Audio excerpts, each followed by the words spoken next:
In 1914, one of the most costly, pharaonic, and undoubtedly transcendental engineering works ever built by mankind was inaugurated on this small strip of land that separates the Atlantic Ocean from the Pacific Ocean. For many of you, its name will ring a bell. We're talking about the Panama Canal.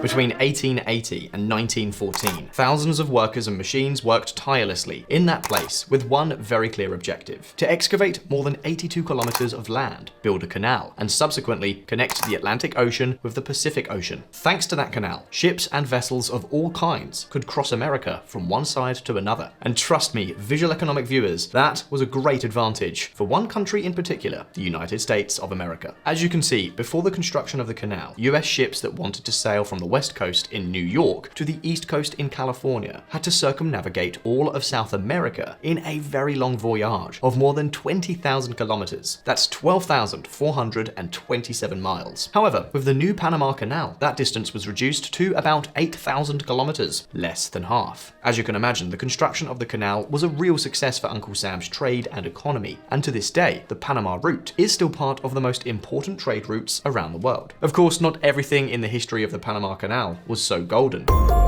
Firstly, more than 5,500 workers died during its construction, including occupational accidents and illnesses. And secondly, because the cost of its construction was incredibly high. We are talking about the US shelling out more than $350 million at the time, a figure equivalent to 30% of the entire federal budget in 1914. But let's see, what does all this have to do with the title of this video? Why are we talking about the Panama Canal and how expensive it was? Well, the reason lies in the debt. In the past, the US was a country that placed many restrictions on increases in public debt. The government was forbidden to go wildly into debt to finance its spending plans. For Americans, public debt was a subject to be treated with great care. Now, does that mean that the US government could never go into debt under any circumstances? Well, let's see. In all this, there was one exception. Actually, for specific projects. Projects like the Panama Canal, the government could ask Congress for permission to increase the public debt. If Congress gave the go-ahead through a vote, then the government was granted permission to go into debt in order to carry out that particular project. This control system, which operated from 1788 to 1917, kept the US public debt below 10% of GDP. However, in 1917, something happened that changed everything. The First World War strained US public finances. The government had to borrow and spend fast in order to cope with the war. However, having to go through Congress every time it wanted to borrow money was a hassle. It was a very slow and impractical procedure. One solution to that could have been to allow the government to borrow freely. However, that would go against Yankee debt control principles. So what was the solution? The solution was to establish a debt ceiling. Basically, Congress allowed the government to borrow freely without having to ask permission, but as long as it did so up to a predefined debt limit. This limit is what is known as the debt ceiling and is currently set at $31.4 trillion. The US federal government cannot borrow more than this amount. But do you want to know the most interesting thing? It turns out just a few months ago, the US reached that debt ceiling. US hits debt ceiling, prompting Treasury to take extraordinary measures. All this may seem to us a simple fun fact, a curiosity, and nothing more. Yes, the US can't get any further into debt, but who cares about that? Well, let me tell you that it should matter to you, and it should matter to you a lot more than you think. And if you don't believe me, check this out. Failure to raise US debt ceiling would lead to economic and financial catastrophe. US debt ceiling torture heightens recession risk. As you can see from these headlines, the debt ceiling threatens to cause a global financial catastrophe. The question is, why is breaching this ceiling so dangerous?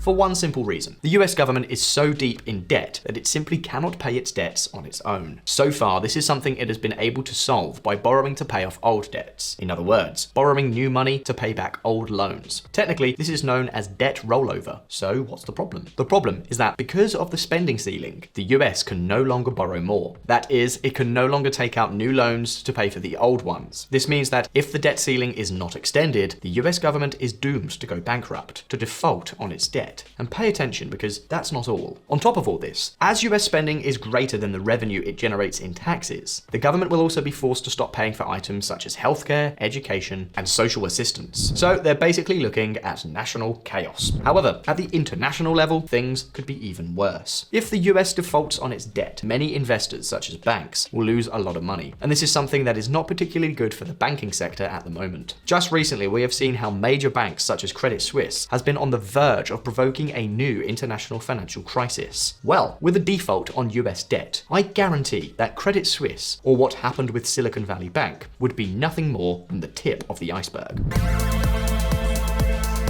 In fact, in the last few months alone, the perceived risk of bankruptcy of the US federal government has skyrocketed. So much so, as of today, it is almost double the risk of countries with serious problems, such as Italy or Spain. Be that as it may, and knowing all this, it is now time to ask ourselves a few questions. Is everything lost with the debt ceiling problem? How much time do we have left to avoid catastrophe? What factors must be in place for the problem to be solved? Well, today on Visualeconomik, we are answering all these questions, so stay tuned.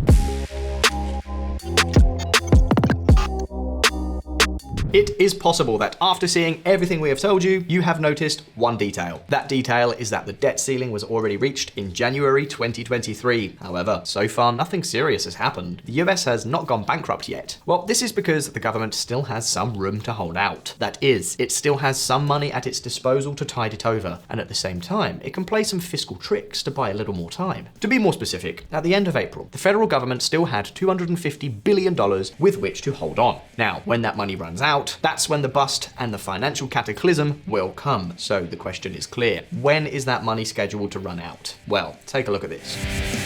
US Treasury Secretary Janet Yellen has warned that the US may run out of cash by the 1st of June. It seems that 1st of June will be the date on which, if the debt ceiling problem is not resolved, everything will fall apart. But now, let's get down to business. How could the problem be solved?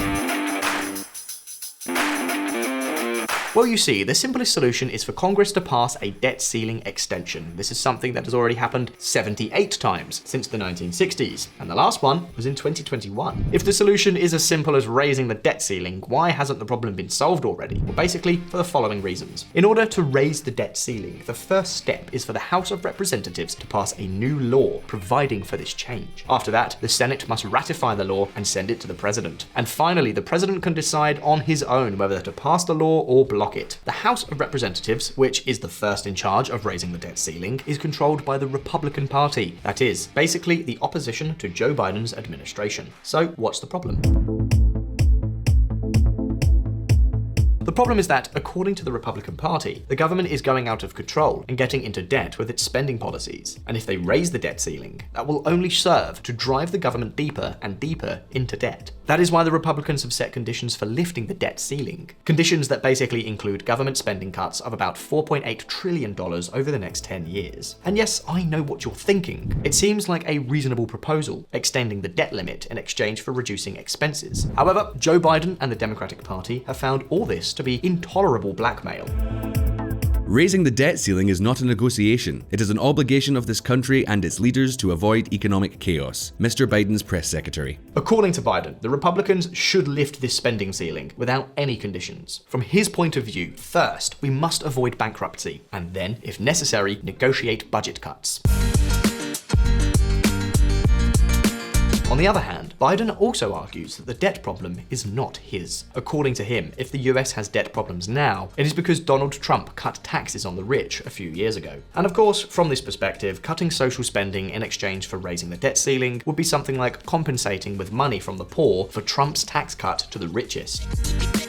President Biden will never force middle-class and working families to bear the burden of tax cuts for the wealthiest. White House statement. But who is right in this absurd discussion? Surely no one. It is true that the US needs to get its fiscal deficit under control. As Republicans say, raising the debt ceiling should not be for nothing. However, the Republicans' plan looks more like a marketing ploy than a serious proposal. Firstly, because the Republican proposal only seeks to undermine policies in Joe Biden's program. In other words, it is more of an electoral attack than a search for financial stability. But let me give you an example. In recent years, the Joe Biden administration has promoted two major measures to stars of its policy agenda. One is student debt forgiveness, and the second is the fiscal push towards renewable energies. Well, a large part of the Republican proposal seeks precisely to put an end to these two measures. If the Republican Party really wanted to control debt and not use the ceiling as a weapon, it could propose to reverse Donald Trump's tax cuts or to reduce funding for other initiatives that are not as important to the White House. It would be a matter of goodwill, but of course that would not be electorally interesting for them.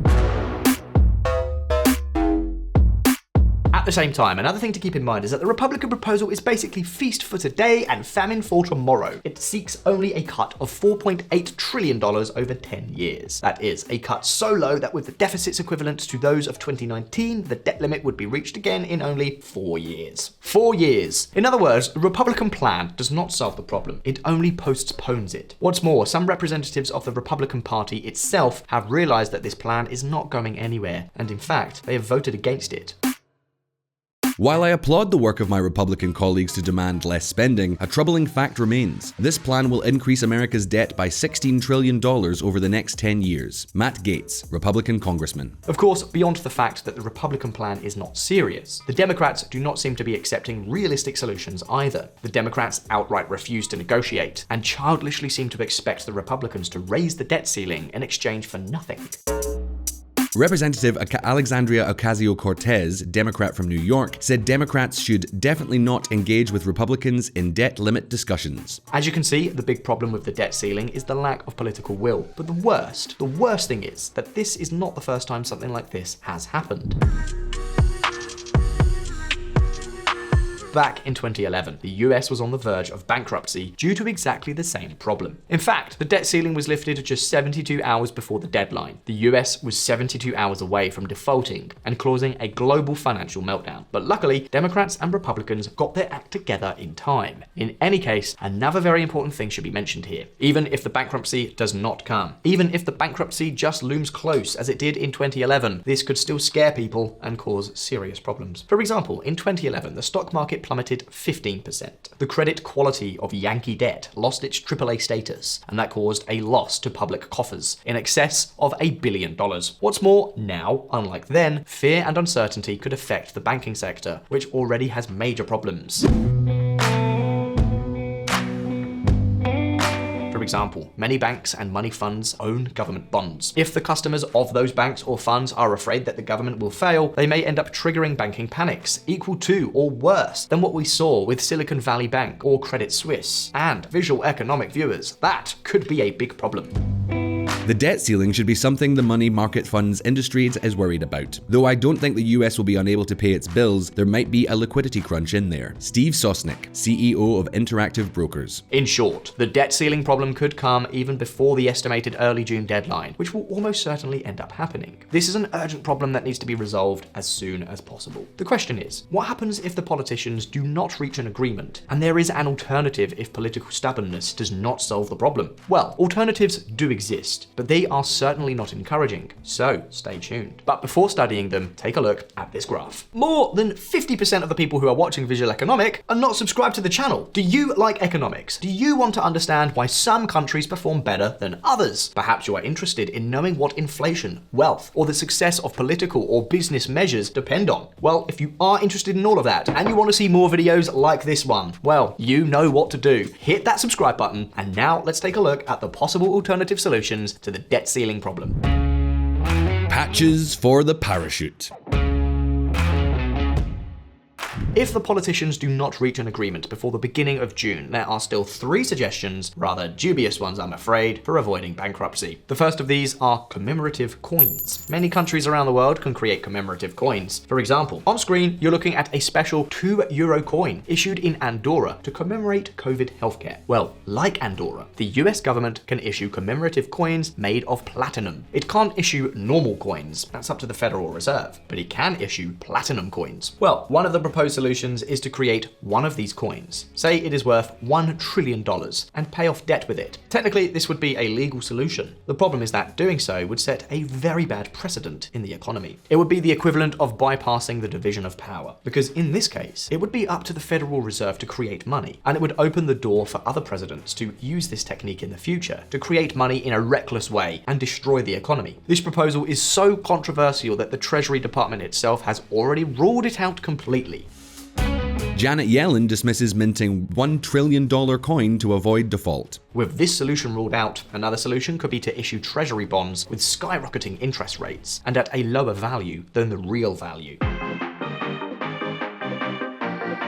That is, the government could issue bonds worth, say, $100, but charge $10,000 for them, and then return the difference to investors through skyrocketing interest. This is a little difficult to understand, but let's say it would be like cheating. It would be like indebting the country for a certain amount, but writing down in the accounts a much smaller amount. However, as in the case of the platinum coin, such a solution would be very devious and even almost illegal, that it would call into question the reliability of the US and would set very negative precedents in the country. So, with these two options ruled out, only one last solution would remain. Check it out. Amendment to the Constitution provides a solution for the debt impasse. In one section, it states that the validity of American public debt shall not be questioned. That sounds simple enough. Treasury can just issue bonds in defiance of the debt ceiling. Technically, according to the legal text you just heard, the US Constitution somewhat ambiguously says that the soundness of the country's debt must be defended. According to this interpretation, avoiding bankruptcy would legally take precedence above respecting the debt ceiling. However, this is only one interpretation. If tomorrow the government ignores the debt ceiling based on this text in the Constitution, it is possible that a judge will end up reaching a different interpretation and give priority to the debt ceiling. If the judge does that, then the government will be well above the debt ceiling and will be forced to default immediately. And most likely, debt incurred above the ceiling would also be declared illegal. In view of what has been seen, the simplest and undoubtedly most realistic solution will have to be a political agreement. The rest of the remedies would either be worse than a disease or directly useless. Be that as it may, and at this point it is now your turn. Do you think that the US will go bankrupt? Will this political scandal be a new and heavy blow against banking? Do you think that if no agreement is reached, one of the informal solutions we have just explained will be applied? You can leave your answers in the comments. If you like the video, please like it, subscribe if you haven't done so already, and activate the little bell so you don't miss any of the upcoming videos. Take care and see you next time.